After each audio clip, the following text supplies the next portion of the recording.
Leadership जब ये word आता है, आपके लिए इसका डेफिनेशन क्या है? See, leadership is defined in different way by different people, different authors.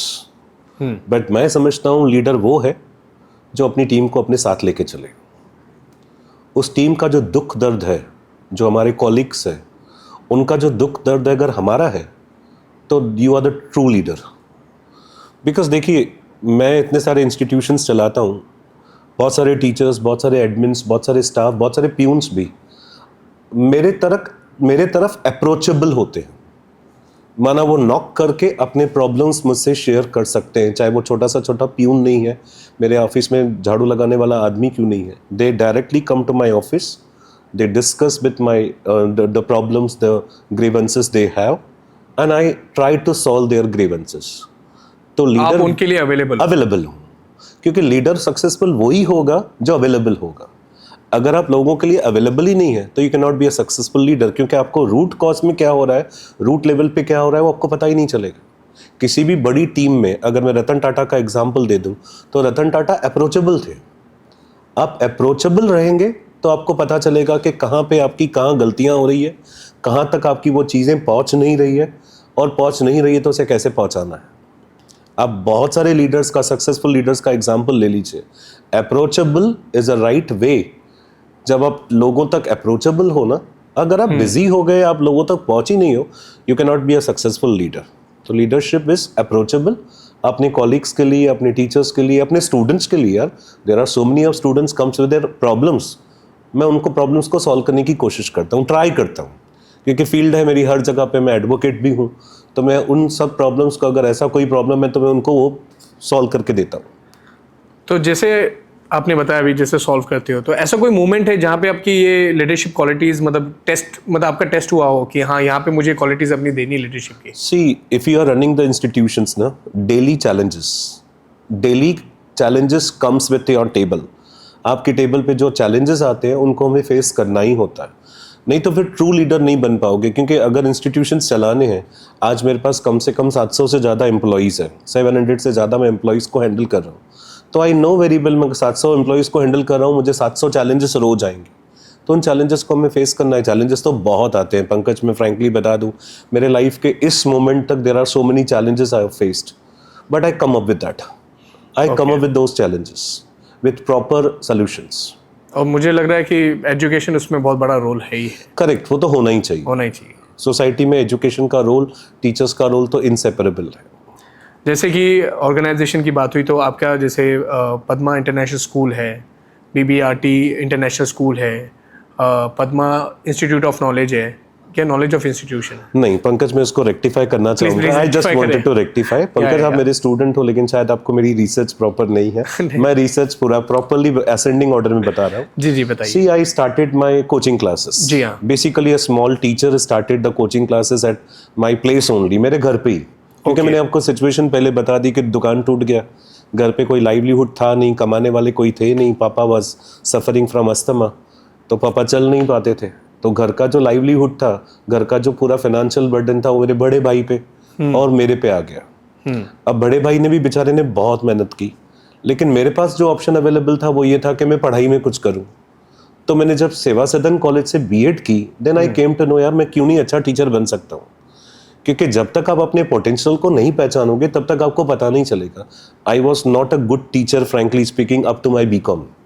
जब मैं B.Com में था तभी मैंने सपना भी नहीं देखा था कि मैं टीचर बनूंगा। मैं जस्ट एक फन वे में B.Com कर रहा था कि ठीक है, पढ़ेंगे हो जाएगा, नहीं तो दुकान पे जाके बैठेंगे। अब दुकान ही टूट गई। देन समबडी गाइडेड मी कि यार तू B.Ed कर ले। जब मैं B.Ed में फर्स्ट लेक्चर लेने गया था, क्योंकि B.Ed में हमको ना लेक्चर्स लेने जाना पड़ता है, स्कूल्स में जाना पड़ता है। हम B.Ed पढ़ रहे हैं सेवा सदन कॉलेज में, अब आप न्यूरा स्कूल में चले जाओ, आप इस फलां स्कूल में चले जाओ, वहाँ पे आपको लेक्चर देना है। और हमारे जो सेवा सदन कॉलेज के टीचर्स थे, they will observe your lecture. Practicals type होता है। हाँ, प्रैक्टिकल्स, लाइक प्रैक्टिकली हम बच्चों के क्लास में जाएंगे। 70 स्टूडेंट्स बैठे हैं, unknown students, unknown teacher. Actually मुझे वहां पे मेरी पोटेंशियल्स पता चली कि मैं जब पढ़ाने लगा तो बच्चे have a pin drop silence. उन्होंने वैसा टीचर देखा ही नहीं था, उन्होंने वो टॉपिक वैसा पढ़ा ही नहीं था। देन आई रियलाइज कि यार मैं बहुत अच्छा टीचर बन सकता हूँ। Then I started with my small coaching classes at my place only. मेरे घर पे ही मैंने क्लास स्टार्ट किए जिसका नाम रखा Padma coaching classes. Padma actually मेरी सिस्टर का नाम है. ओके. हाँ, तो पद्मा एक्चुअली पद्मा से नाम से याद आया कि भाई मैं बिरला कॉलेज में पढ़ाता था. I was a teacher in Birla college after my BEd. तो ये क्लासेस चालू होने से पहले की बात है जब आप बिरला कॉलेज में? नहीं, बिरला कॉलेज पहले मैं ज्वाइन कर चुका था. बिरला कॉलेज में मुझे as a teacher I can not run the coaching classes. Okay, अच्छा. तो देन आई थॉट कि चल यार मेरी सिस्टर के नाम पे चालू कर देता हूँ. तो फ्लूकली मैंने पद्मा के नाम से चालू किया ना. Started with Padma coaching classes in the year 1985. 88. तो तब मैं 18 साल का था, छोटा सा था, 18-20 साल का था. I started with. मैं भी बहुत छोटा था. हाँ, छोटा था. तो हाँ, उस टाइम पे आप भी छोटे थे. तो journey started, my education journey started from there. मैंने अपने घर पे कोचिंग क्लासेस चालू की और भगवान की दुआ से, मेरे पापा की दुआ से वो कोचिंग क्लासेस चल पड़े. अब चल पड़े तो वो जगह छोटी होने लगी. Then I shifted my classes to the place called as Jeevan Chhaya in furniture बाजार. ये कब की बात है, मतलब आप कब शिफ्ट हुए? वो इन द ईयर 2000 में आप शिफ्ट हो गए? हाँ, तब मैं भी वहाँ पे. हाँ, आप भी मेरे स्टूडेंट थे और वहीं पे आते थे पढ़ने के लिए. जी हाँ. तो I started running the coaching classes in जीवन छाया. Then journey started. 10-15-20 सालों तक मैंने कोचिंग क्लासेस तक ही फोकस किया. देन मैंने स्कूल खोला called as NCT convent school. Then NCT convent school के बाद मैंने बीबीआरटी इंटरनेशनल स्कूल खोला. देन उसके बाद पद्मा इंस्टीट्यूट ऑफ नॉलेज जो मेरा बेटा पढ़ाता है, he is also advocate in high court. But वो पढ़ाता है mainly. Padma institute of knowledge क्या मतलब? It's a coaching classes only. But institute of knowledge I kept new wing है वो. क्योंकि बेटे के नाम पे मैंने रखा था कि उसको मैंने विंग बना के अलग से दे दी कि he can expand in that name only. Legacy आगे बढ़नी चाहिए. देन पंकज, मैं फ्रैंकली बताऊं, मैं आप 2 जनरेशंस को देख चुका हूं. मैंने आप पढ़ चुके हो और ऐसे बहुत सारे बच्चे हैं जिनके बच्चे मेरे पास पढ़ने आते हैं.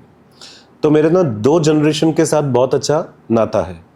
तो जब मैं फ़ोन करता हूँ किसी बच्चे को कि भाई आपका बेटा नहीं पढ़ता, तो सामने से आवाज़ आती है, सर मैं अभी आपका स्टूडेंट था लेकिन मैं तो पढ़ता था, आप क्यों नहीं अभी ध्यान देते हो बच्चों पे.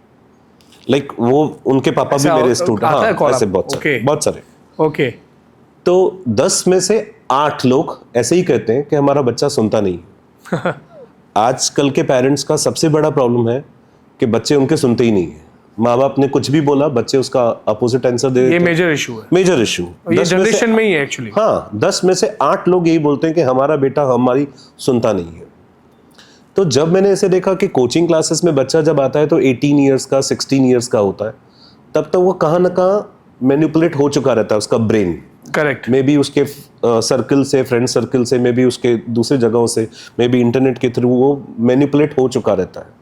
उस 18 ईयर्स के बच्चे को, 16 ईयर्स के बच्चे को मैं चेंज करूं, which is impossible for me. मतलब 16 साल हो गए ना, अभी 16 साल के बाद चेंज करना. हाँ, वो तब तक तो उसका टॉक्सिक माइंड हो गया. मोल्ड करना वो डिफिकल्ट था. Then I thought why not to start pre school.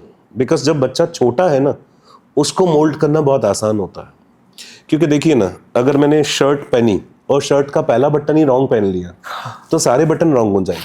Correct. यानी अगर मैंने प्री स्कूल ही रॉन्ग पकड़ लिया, किसी बच्चे ने समझो ऐसा कुछ रॉन्ग हो गया, एजुकेशन का पहला स्टेप ही रॉन्ग है, तो सारे स्टेप्स रॉन्ग हो जाएंगे. तो I felt why not to start pre school. क्योंकि बच्चे छोटे हैं. ऐसे बोला जाता है बच्चे भगवान के रूप होते हैं, और मैं कहता हूँ बच्चे इज लाइक मट्टी के जैसे क्ले होता है वैसे ही. तो जिस ढांचे में आप डाल दोगे बच्चे को, उस ढांचे में वो आगे बढ़ेगा. तो राइट एज में ही अगर डाल दे तो वो प्रॉपर स्ट्रॉन्ग बन जाएगा. आप बिलीव नहीं करोगे, पद्मा इंटरनेशनल प्री स्कूल जो अभी 1 साल पुराना है, जिसका कैम्ब्रिज का सर्टिफिकेट विद इन 2 मंथ्स आने वाला है. हम कैम्ब्रिज के साथ टाई अप कर चुके हैं. ग्रेट. और कैम्ब्रिज का मैंने कहा ना, कुछ मैं लेके आऊंगा सर्टिफिकेट्स, उसके बाद एक पॉडकास्ट शूट करेंगे. करेक्ट. लेकिन मैंने कैम्ब्रिज वालों से ये बात रखी, जब मैं लंदन गया था तो मैंने डायरेक्ट कैम्ब्रिज वालों से बात रखी कि कैम्ब्रिज का जो करिकुलम है वो मेरे स्कूल में चलेगा, लेकिन मैं अपने इंडिया का, अपने देश का, अपने भारत का हेरिटेज, कल्चर, रूट्स नहीं छोड़ूंगा. आप बिलीव नहीं करोगे, आप मेरे स्कूल में आ जाइए कभी, एक नेक्स्ट पॉडकास्ट भले स्कूल में रखेंगे. मेरे स्कूल में आ जाएंगे, 2 साल का बच्चा भगवद गीता के श्लोक पढ़ता है. क्या बात है. 2 साल का बच्चा आपको संस्कृत में श्लोक पढ़ के दिखाएगा, 2.5 साल का बच्चा. मैंने वो रूट्स रखे हैं बच्चों के. माना हमारा देश का जो कल्चर, हेरिटेज, इस देश को सोने की चिड़िया कहा जाता था। इतना हेरिटेज हमारा, कल्चर जो हमारा इतना पुराना है ना, पुराना है। उस कल्चर को मैंने नहीं छोड़ा है। बच्चे को मैं इंग्लिश भी सिखा रहा हूँ, संस्कृत भी सिखा रहा हूँ, जर्मन भी सिखा रहा हूँ, भले उसको लैंग्वेज, दूसरी लैंग्वेज मॉडर्न भी होना चाहिए, plus with the roots. Roots with roots, root strong, हमारे रूट्स स्ट्रांग होने चाहिए। तो बोलने भी नहीं चाहिए। वो मैंने एक एक्सपेरिमेंट करके देखा कि why not to start a pre school.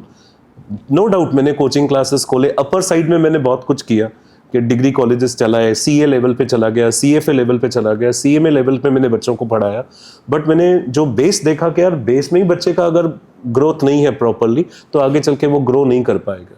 तो I got an idea to start with in pre school which is international, of course the name is international, but पूरा देसी है, पूरा देसी है। हाँ, इंटरनेशनल है बिकॉज कैम्ब्रिज है। हाँ। लेकिन मैंने उनको क्लियर कहा कि मैं आपके करिकुलम के साथ मेरे देश का करिकुलम, मेरा डिजाइन किया हुआ करिकुलम मैं चलाऊंगा। बच्चा जब 3-4 साल का हो जाएगा तो बच्चे को ये पता होना चाहिए कि हमारे देश की संस्कृति, हमारा कल्चर, हमारी सभ्यता, हमारे जो हेरिटेज है उसको बच्चे को भूलना नहीं है। जो सभ्यता हमारे बड़ों के अंदर है, जो हमारे बड़ों ने हमको सिखाई है, I just wanted to give to them. Great. तो मतलब ऐसा समझे कि इंटरनेशनल स्कूल, मतलब जो प्री स्कूल है, बच्चा आए प्री स्कूल में, हाँ, फिर वो स्कूल में चले जाए, बीबीआरटी में चले जाए, हाँ, देन बाद में जब बड़े हो जाए तो कोचिंग क्लासेस में आ जाए।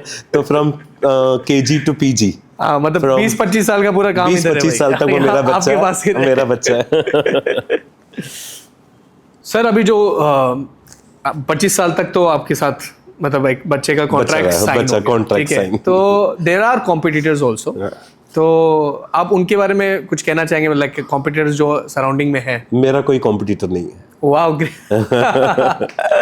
आई एम पार एक्सीलेंस यार। मेरा अलग ही मेथड है काम करने का, मेरा पढ़ाने का, टीचिंग का। क्योंकि पंकज आप मेरे पास पढ़ चुके हो, you know that very well, the teaching excellence which I deliver in my lecture, nobody dare to do this, and God's grace. मैं सच बताता हूँ, भगवान की इतनी कृपा है कि आज 54 ईयर्स में भी मैं वही लेक्चर्स लेता हूँ जो आज से 30 साल पहले लेता था। उतना ही जोश, उतनी डेप्थ में, उतनी ही डिटेल में।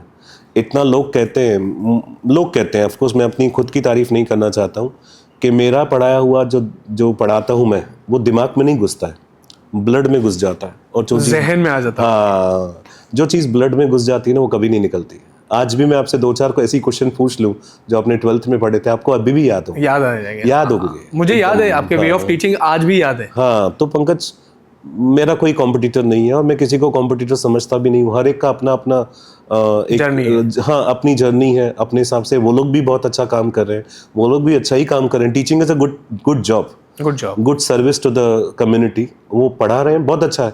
मैं किसी के बारे में कोई कमेंट नहीं करना चाहता हूँ। They are very good, they are good colleagues of me, बहुत अच्छी तरह से पढ़ा रहे हैं वो लोग भी, बहुत अच्छी उनकी भी रिजल्ट्स है। लेकिन मेरा बेसिकली कोई कॉम्पिटिटर, मैं अपने आप को खुद का कॉम्पिटिटर बनाना था। मैं समझता हूँ कि लाल सर का कॉम्पिटिटर लाल सर ही है।